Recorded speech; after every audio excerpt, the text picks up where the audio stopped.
If you're a stepmom, chances are it's been challenging. You've experienced emotions that you didn't see coming. You've felt like you have no control over your life, like you're good enough until you're not. Maybe you're not on the same page as your partner when it comes to kids and the ex. Maybe you're triggered by the ex. Maybe you feel helpless because you want to protect your partner, but you're learning that you can't fix what you didn't break. Stepmoms often struggle to find their place. They find themselves in this place of competition and comparison and resentment and feeling overwhelmed. I'm not trying to be negative. I hear this from stepmoms every single day. I've also felt this way myself, until one day I made the decision that this was not going to be my life. Chances are you don't want to feel this way either, but you don't know where to start. That's where I come in. I created a guide for stepmoms who are craving change. It's an audit on your stepfamily life with 16 questions that I think that every single stepmom should ask themselves. If you answer the questions honestly and give this audit the time and attention it deserves, it will kickstart change that you're looking for. You can download it via www.jamiescrimger.com/stepmom audit. When you do, I'll send you the links for some other free guides too. I've got the secret to improving your stepfamily life and how to co-parent with a high conflict ex. Again, get your copy at www.jamiescrimger.com/stepmom audit.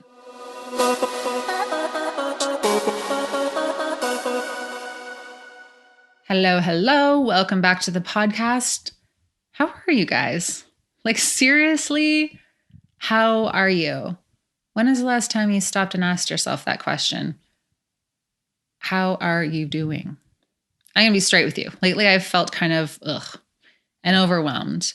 I'm not doing as well as I like to be doing, but that's okay. By the time that this comes out, hopefully I'm not feeling like this anymore. But at the time I'm recording this intro, I'm feeling super leaky and like my energy is all over the place.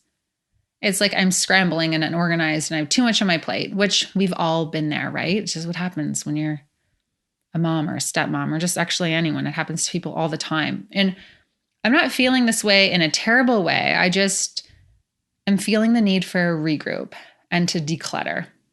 I need to do a bit of an overhaul of my life and my priorities and just all the things.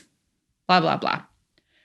Anyway, what I've been doing lately just to kind of get myself back on track is I've been taking some space from social media. I have been giving myself permission to read more and just focus on having a healthy lifestyle and my nutrition and taking care of my body and reevaluating my to-do list. And when something's on my to-do list right now, I'm asking myself, do I really need to do this right now? Does it have to be me? Can I delegate it? Can I just scratch that shit right off?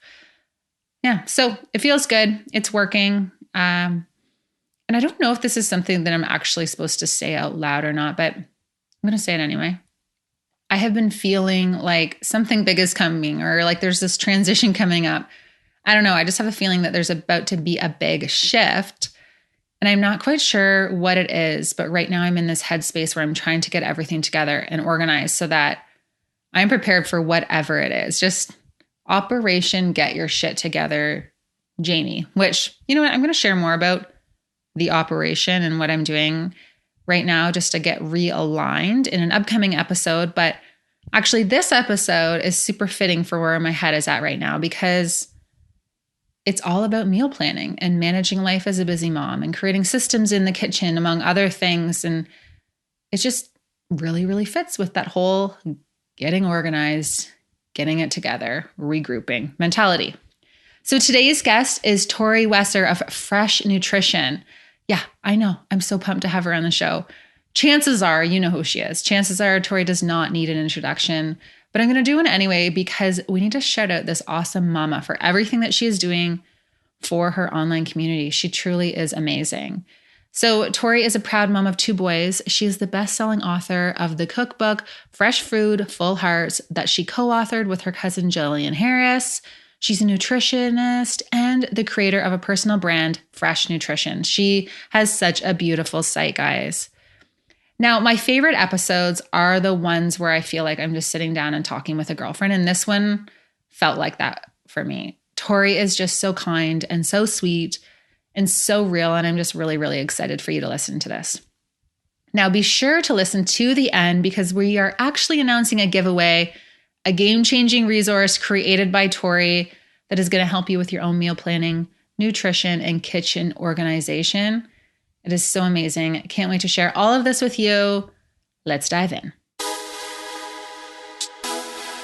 Welcome to the Kick-Ass Stepmom podcast. I'm Jamie Scrimger, wife, mom, stepmom, life coach, conversation opener, and BS caller.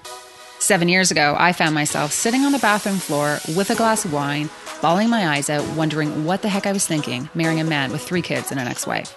Don't get me wrong, I was madly in love, the kids were great, but as a 26-year-old with zero experience in the parenting department, I was in over my head. When I went to the internet for support, I was disappointed with what I found. So I decided to create the type of support that I was looking for. Raw and real conversations about all things motherhood, stepmotherhood, and living a kick-ass life. Life can be hard, really freaking hard. But each week I'll bring you tips and strategies and mindset shifts to help you thrive amongst the tough stuff in life. My goal is to inspire you to live your version of a kick-ass life. We'll bring you along as I create my own. Let's do this. You know what? For those who aren't familiar with you, which I don't think there's very many people on Instagram right now who aren't familiar with you, can you introduce yourself? Yeah, so my name is Tori. I am a dietitian by trade, but I am the face behind the brand Fraiche. So Fraiche Living and now Fraiche Table. I'm a cookbook co-author. I'm a mama of 2 boys. I live in Kelowna. I don't know. I just living life here. Yeah, in the most beautiful home. Like, I love your feed. It is so gorgeous. I have never been to Kelowna. And I feel like some people think that Canada is just this small area. They're like, oh, Canada's so beautiful. I'm like, yeah, but Canada's a big country. Yeah. You know, I haven't been out to travel there. But no, I always look at your pictures and pictures from people out west. I follow a bunch of people out west. It is just freaking gorgeous out there. So I'm definitely jealous of you guys in your landscape, I guess. So for you started off as a dietitian and now you started this blog. How did you get started with all the things that you have going on? Like, you know, I'm sure you didn't go to school being like, I'm going to be a blogger. Yeah. In fact, when I started out, I didn't know what I wanted to do. I didn't even go to school originally to be a dietitian. I thought maybe I'd go into medicine, but I went to UVic. I knew I wanted to go to school. I was a bit of a nerd. So went to UVic, studied, undergraduate, some mostly science-based, a little bit of arts, and then realized I had no idea exactly what I wanted to do. Jetted off all on my own to Europe. I thought I'd go for a year. And before I left, I thought, you know what, nutrition really interests me. I took a couple courses. I really liked it. So I applied before I left to UBC for the program. And then I called my mom one day, of course, the time before cell phones, found a payphone, called my mom, and lo and behold, I got accepted to UBC. So I went in to be a dietitian, but I never really fit the mold of what a traditional dietitian role would be.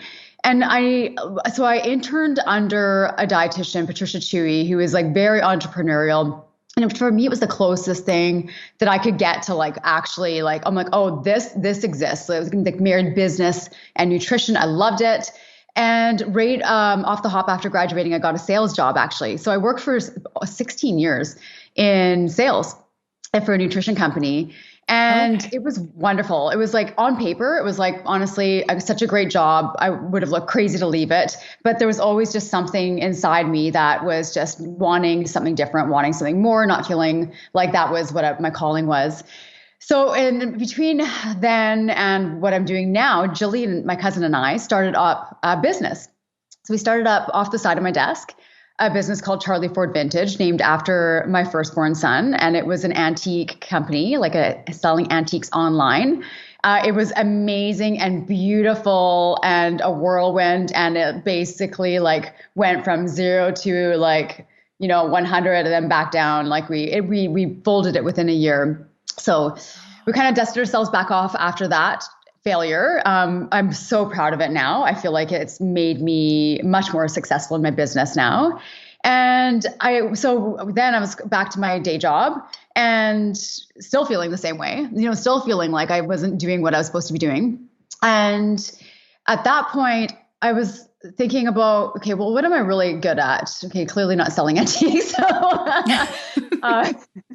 but I thought, what am I good at? Well, I know nutrition and I love cooking and I love food and I love simplifying food. So I thought, well, there's food bloggers out there, and how difficult can it be? If they're doing it, I can do it too. So I fumbled my way through a very ugly WordPress template and threw on the world's most unattractive lettuce wraps you will ever lay eyes on.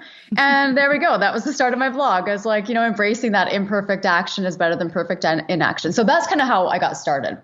I love that. And you know what I just was thinking about? So my stepchildren, they're trying to figure out what they want to do, right? So my stepdaughter just got accepted to university and my stepson's kind of like figuring it out. And I was saying to them, I'm like, there's really no pressure here. There's this whole thing that you need to decide what you want to do with your life when you're in grade 11 and when you're in grade 12 or whatever. And I said, I didn't know that I was going to be, running a platform based on step parenting and having a podcast. Like that was never what I thought I was going to do. Like that's what it's so cool. Like you can go try things out and you can go fail and screw up and learn so much from all of that hardship that it creates who you are and who you ultimately end up being. Like, don't worry. Like you probably have no idea what you're going to do. And you can figure that out later. Like I love hearing other people say like, I did this and then I did this. And then now I feel right at home. Yeah, no, I love that. And that's really wise of you to give that advice to them, because it is true. There's so much pressure to think, like, how could you possibly, there's so much growing you have left to do when you're in grade 11 and 12. My gosh, like how can you possibly figure out your life trajectory at that age? So I'd say like there's such a beauty in curiosity. And I think that's one thing I just want to foster in my kids is just go be curious. You're going to fail. You're going to fail. I failed. If you're going to, so expect that. And that's okay. It's what sucks. You do with failure. It sucks. Oh yeah. I almost had a nervous breakdown. You feel like such a loser. Like you literally feel like such a loser. I remember actually I moved out to Vancouver for 4 days once. Like I had this big going away party. I was going to go find myself out in Vancouver. I had no job and I was going to stay with a friend. And when I got there, then the friend was like, oh, I'm having like a guy over this weekend. Can you go stay somewhere else? Well, I have no car. I have no job. I have no way of getting... So I hopped back on a plane and went home. Wow.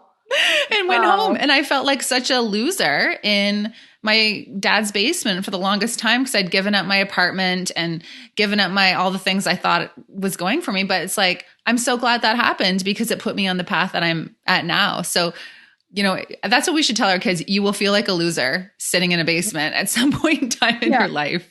No, totally. But the resiliency is the key. Hey, like it's just, and it's okay to embrace the suck. Like there's going to be times where it's like, that just sucks. And it's going to feel like, and that's normal. Everyone feels that way. We don't talk a lot about it in our society. We don't talk a lot about failure. You don't see a lot of failure on Instagram. You know what I mean? Like you're seeing a lot of highlights of everything. And I personally now wear my failure like a badge, and Charlie's a lot like me. He's really hard on himself. And so I'm constantly aware of like making sure that he knows that like take the pressure off. Perfection doesn't exist. Like just go have fun. Yeah.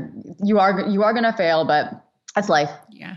And I love what we were talking about like your first lettuce wraps, because I think sometimes people don't think about how many takes go into photos on Instagram and how many, like when you have a beautiful curated feed or you're creating a cookbook or you're a food blogger, like you're not just like whipping it up and like snapping a picture really quick. Like there's some thought that goes in behind it.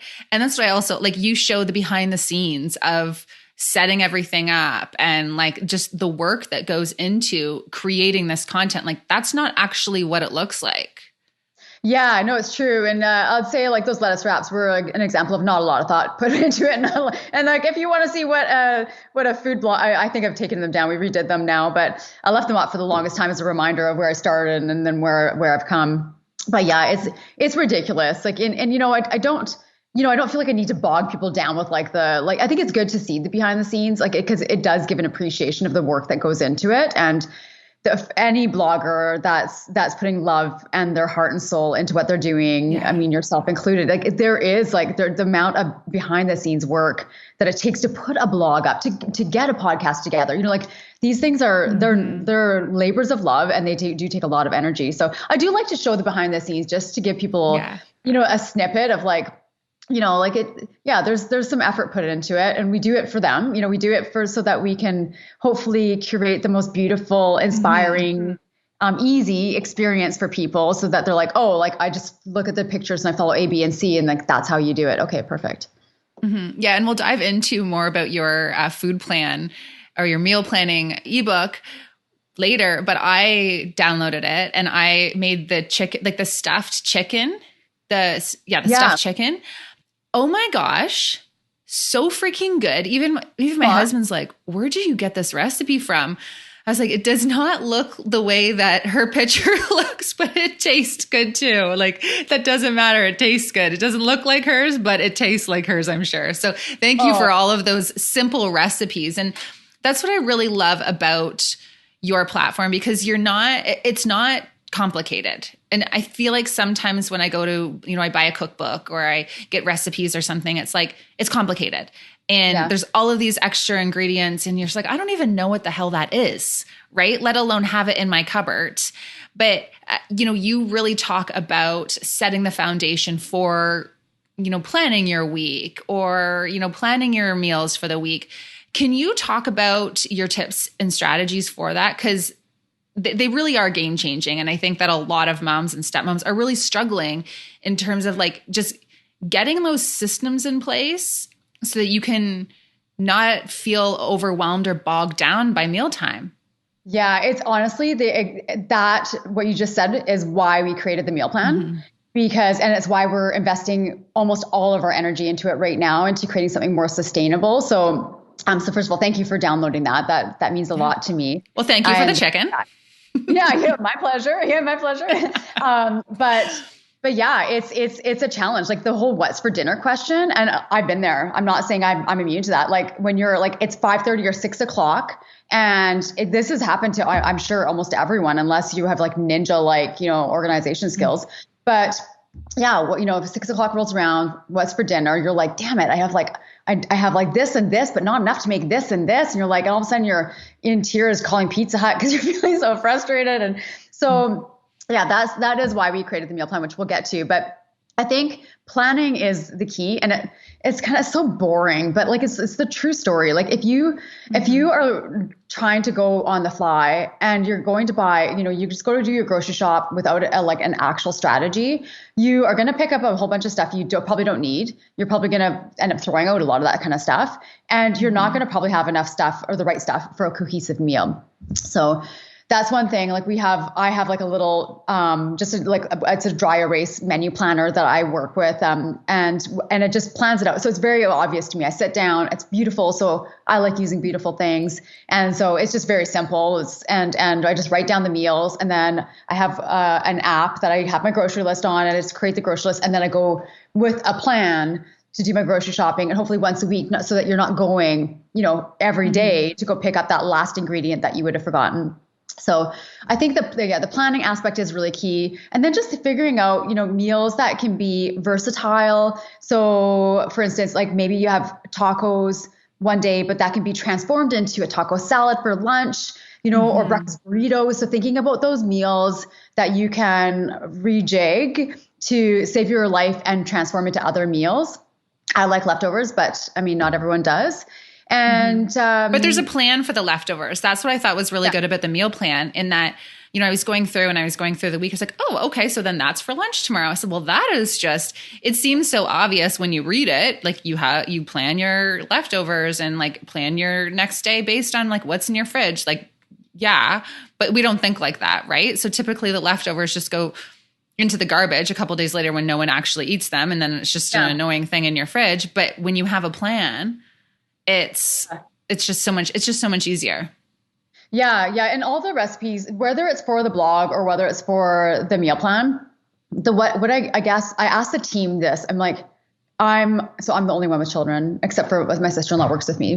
But I'm like, imagine you are a mom with a 2-year-old or a 1-year-old strapped to your side, and you were making this recipe. Are you going to be able to do it? You know what I mean? Like, and if it doesn't pass that test of me imagining I'm back at that stage, I mean, really, Max is still, he's 4 years old. He's still needy.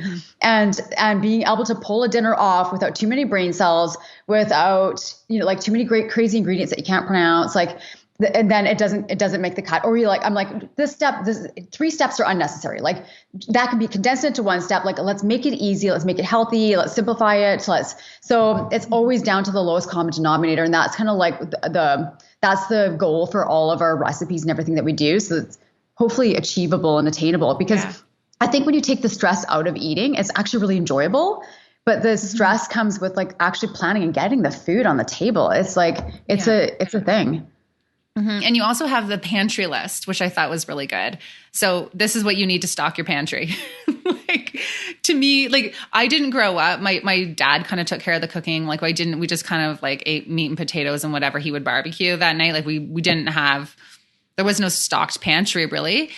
So I didn't grow up with that type of upbringing. So I would never really know, right? Like just different ingredients and stuff. But you're like, this is what you need for the pantry. This is how you set it up. Like, that whole piece is just, I think it's definitely saving a lot of people a lot of time, because when you have the right things in your cupboard, and then what I want to talk to you about next is that when you have the right tools, it makes cooking so much easier. And I never, like, I'm just like not a cooking person. So I never realized that before. But you said on your website, you says, I promise you will love cooking even more when you invest in the right tools and kitchen items.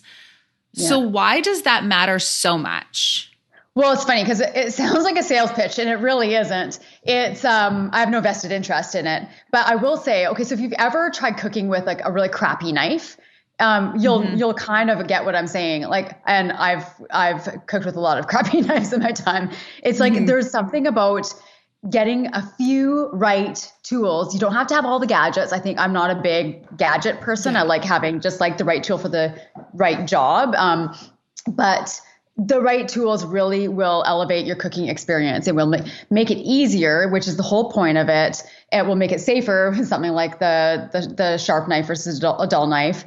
And beyond that, like the utilitarian part of it, I do think that, I mean, I don't know, I get such joy out of beautiful things, like, and not in a superficial way, but I just like, I really do love, like, I beautiful things. And so I feel like there's such a sense of pride when you bake an apple crisp, and it's in this like gorgeous, doesn't have to be expensive. You can find them at Home Sense. You can be like, but whatever makes your heart sing, this gorgeous baking dish that you put on the table and it's served with love. And I think that brings joy back to that table experience, which I think we're missing a lot of. I think people are stressed. We're working too much. It's just it's a part of our society, and we're not carving the time out for eating as a family and having that conversation. And so I think that anything that can help, spark that joy in you and create that kind of ambiance is a good thing.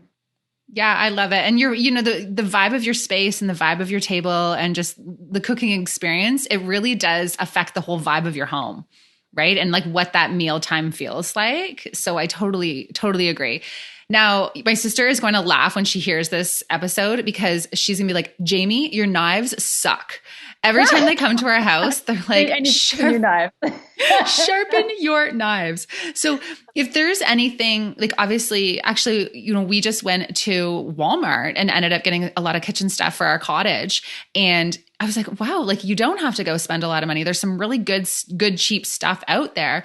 Now, what would you say is something to invest in? Like, like in your wardrobe, it's like, a good pair of jeans and blazer or whatever. What is it the knives?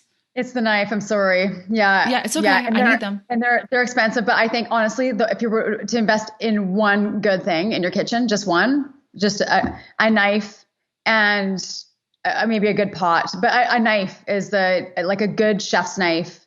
100%, one hands down. I grew up with like dull Wiltshire knives and my grandma's, like, they were like, just, I don't know. Nobody cared about knives, I guess. I don't know. And no, I hear you.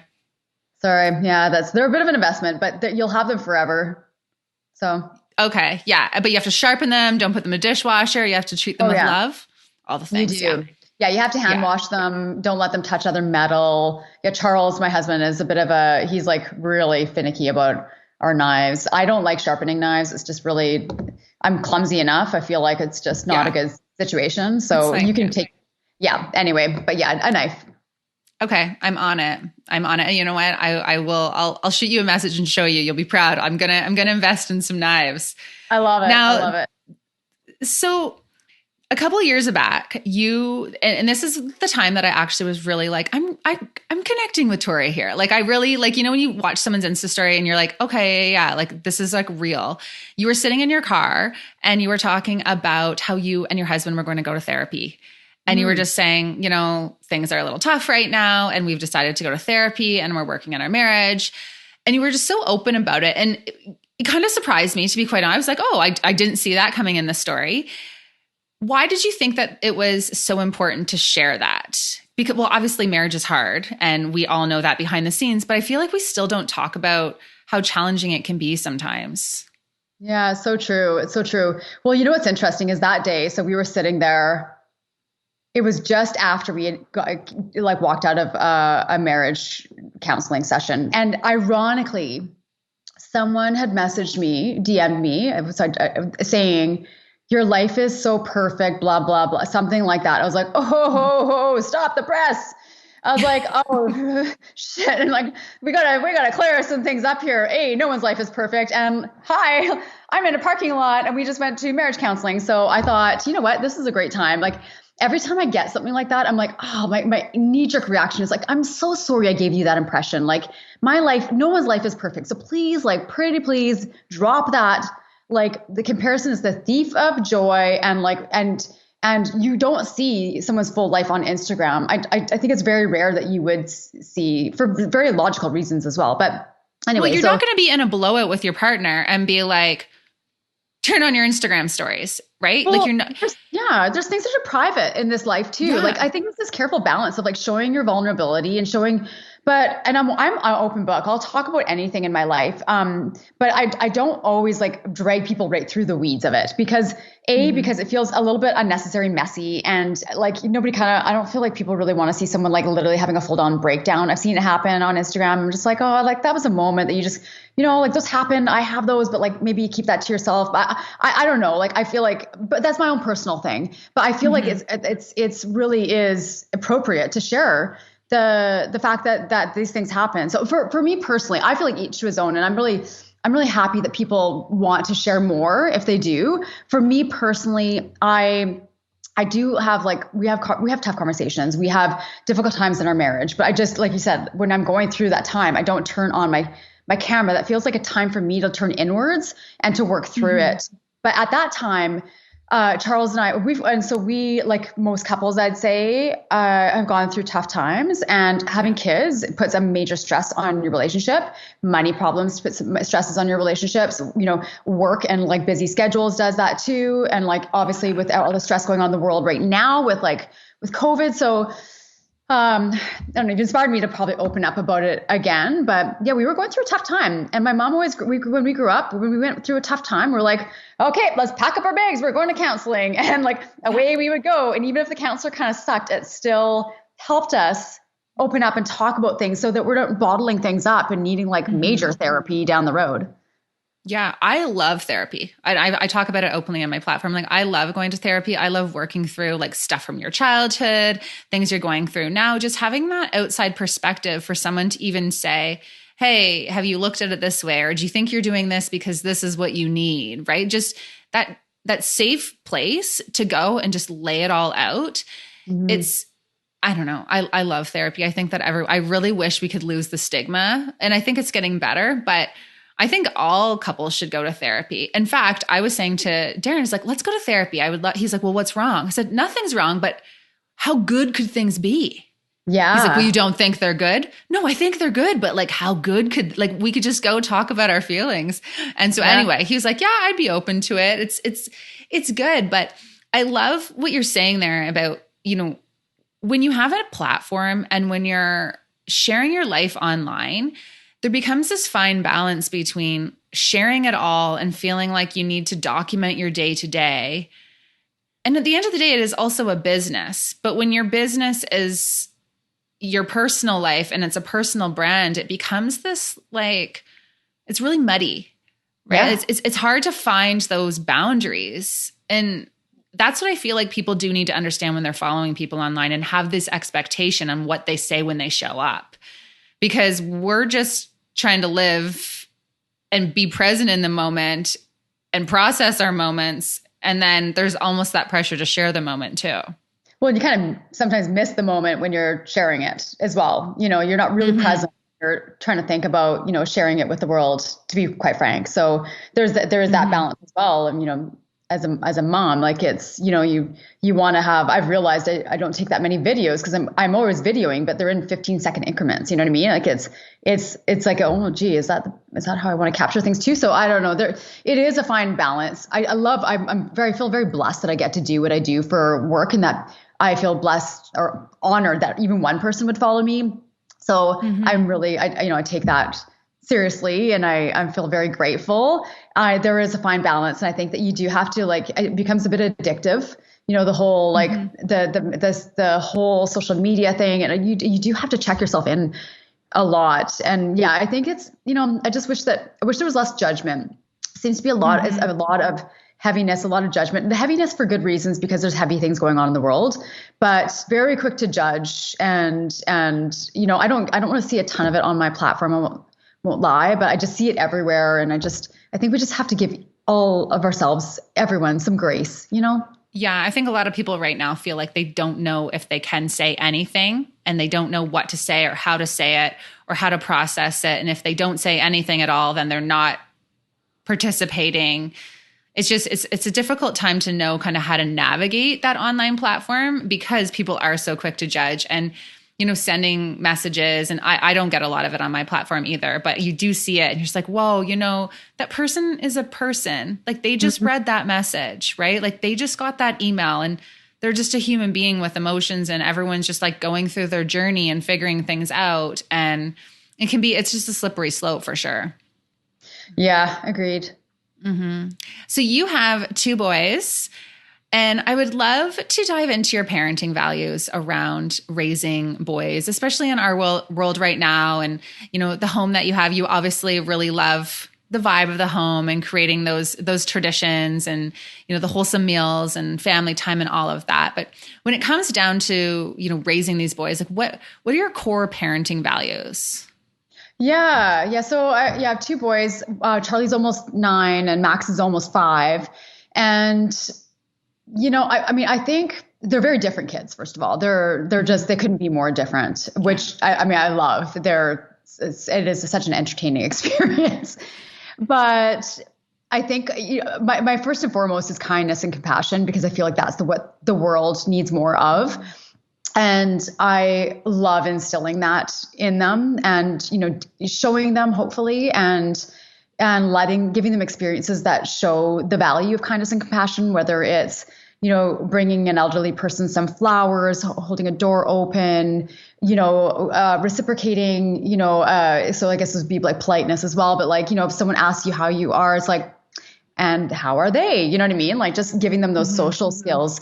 But yeah, I just really feel like the world, when I zoom out, the world just needs more love. The world needs more of that empathetic kind of vibe. So I do think that that's important to both Charles and I.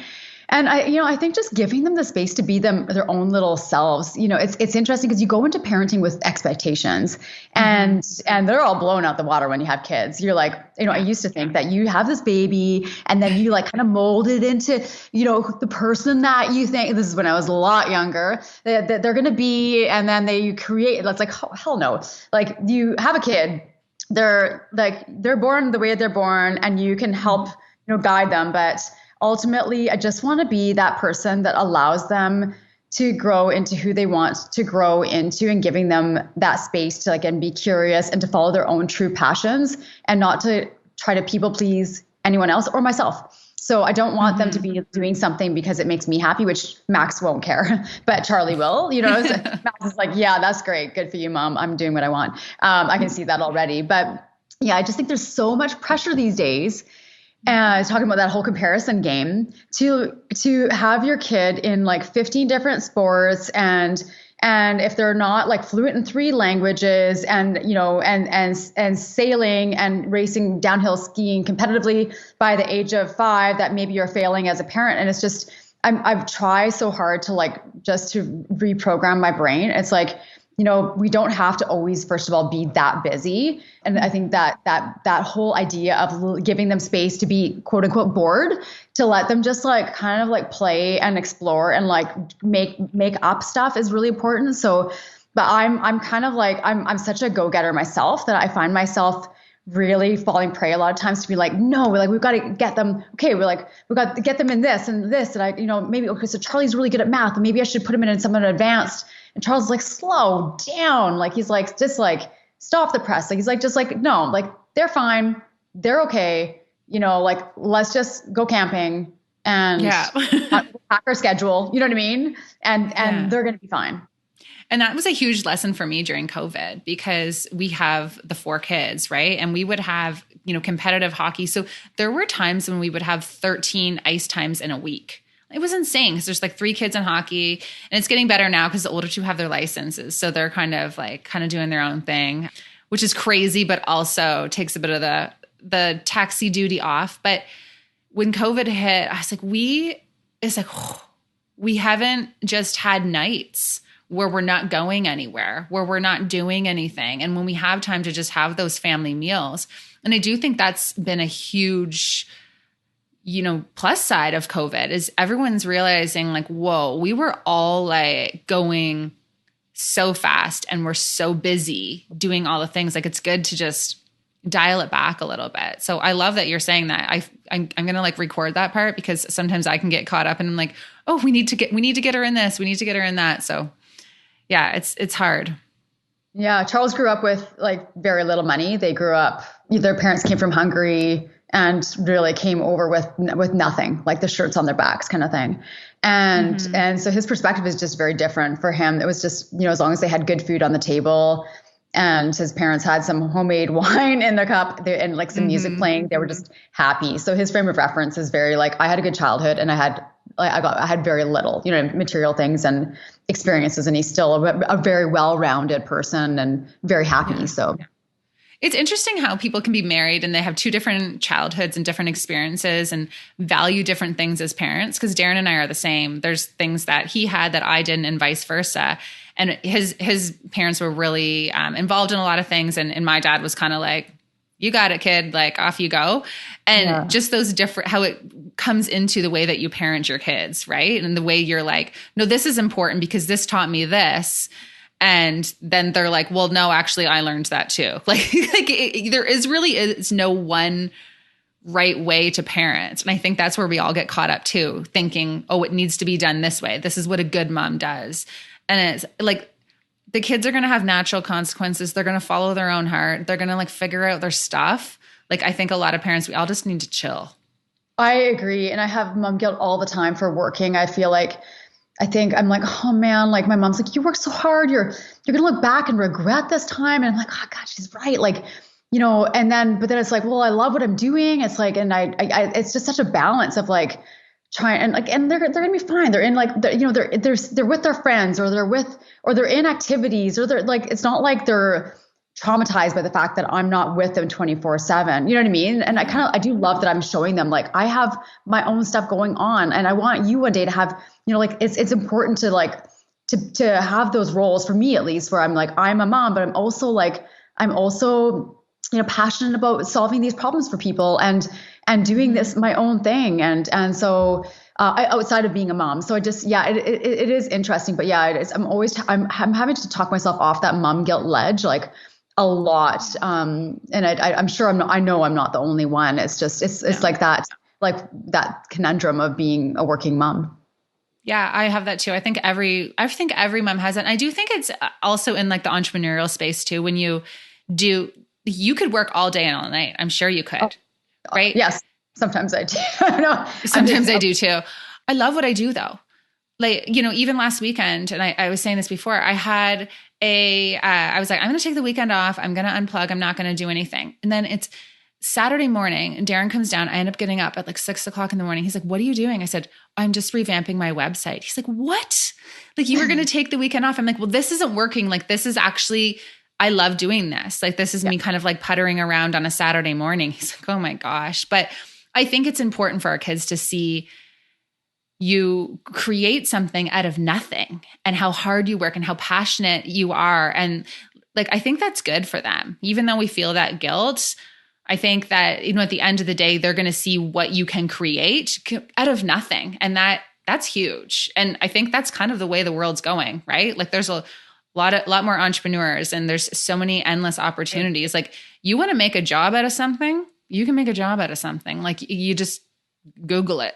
Like, it's there. No, true. And I was always programmed, self-programmed, I think, because I was the only one in my family that went to university. But that you had like that in my brain, I was like, you have to go to university to be successful. And I now don't believe that that's the case. I think if my kids want to go to university, I'll obviously support that. But if they choose a different path, I'll support that too, because I think there's the world is a different place now. I do agree with you.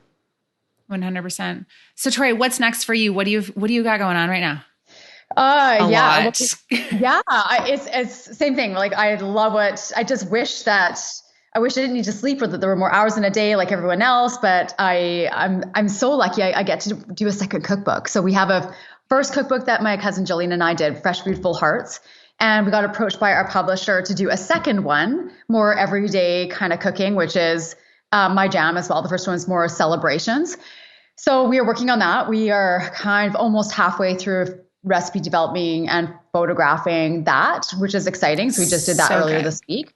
Yeah, super cool. Yeah, I just like, I look at that, I'm like, man, I go through chapters. I'm like, I have a cookbook. It's so cool. You have two cookbooks. I will have to. Yeah, it's bizarre. In such a good way. So I never, as a little girl, would have dreamed that I would get to have a cookbook and see that on the shelf. So that's one thing that we're working on. And we for the past year, have been working on these meal plans, and they seem so intuitive, but oh my gosh, it's like, it is so difficult. And I like, just because the way we construct them and how streamlined they are, so that you buy groceries and they're all like, everything has a place, everything has a home. So hopefully at the end of the week, you have very little to no waste, that it's like you're repurposing ingredients, you're hopefully saving on groceries, saving the environment a little bit. You're cooking at home, and which I think is really important. So it's almost like that go between like a meal kit and like figuring it out on your own kind of thing. So it's that middle ground. But we're the way you saw the meal plan was like a downloadable kind of ebook, kind of PDF. But we are this month officially going to be launching a subscription model where it's kind of the same thing, but way better, with interactive grocery lists, with a big recipe bank, with all the nutrition information. So you can draw from different recipes. You can switch out your week if you want, but it gives you your grocery list all and your prep all planned out for you. And so it's for the full year. So you could have your life of recipes just basically planned out for you. Oh my gosh, so good. I love it so much. And coming from someone, if you're listening to this and you're like, I don't know, like a meal plan, like I'm not really that big in the kitchen. I don't do a lot of cooking. Like I'm the one who's like, okay, I guess it's Boston pizza, right? Like we're just like, there's too many hockey practices tonight or whatever. So I'm always the one to default to eating out. And it was interesting last week, Darren's like, do you want to eat? I'm like, no, I have this deconstructed lasagna that I want to make. He's like, who are you? Right. And that's from the meal plan. So I have to say, just as someone who is not, really savvy in the kitchen, if you will, guys, honestly, this meal plan, it's so good. And I'm pumped for this because I love the idea of just having it all in one digital space. So congratulations. That's amazing. Thank you. Yeah, I'm really excited about it. Like really excited about it. Mm-hmm. No, you should be. It's going to be awesome. So where can everyone find you?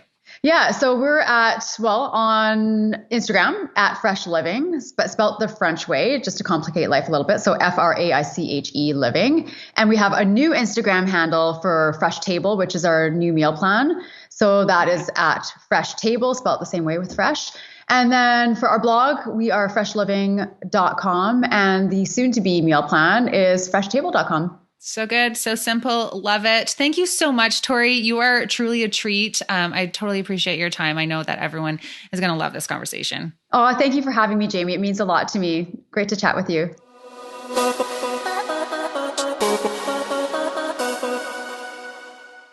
Thank you so much for listening, guys. I hope that this episode was just as helpful for you as it was for me. Personally, I am off to invest in some new knives that I will not be putting in the dishwasher. But before I go, as promised, we have a giveaway. Tori has graciously offered to give a year subscription to her meal plan, Fraiche Table. So if you are interested in winning a year subscription to her meal plan, you can head to @JamieScrimger on Instagram for all of the details. The giveaway closes May 2nd, 2021, so don't wait around. And be sure to follow Tori at Fresh Nutrition. Let us know what you thought of this episode. And if you are looking for more details about the meal plan, head to www.fraichetible.com. Like I said, this is a phenomenal resource for you. I cannot wait for you to check it out. All right, guys, that's it for this one. I will chat with you later. Okay, guys, if you like this podcast, please do me a little favor. Take a second and subscribe on iTunes, and then screenshot this podcast, give it a share in social media, and tell your friends what you think. And hey, don't forget to tag me so that I can thank you for helping me spread the word. Thanks so much, and I will talk to you next week.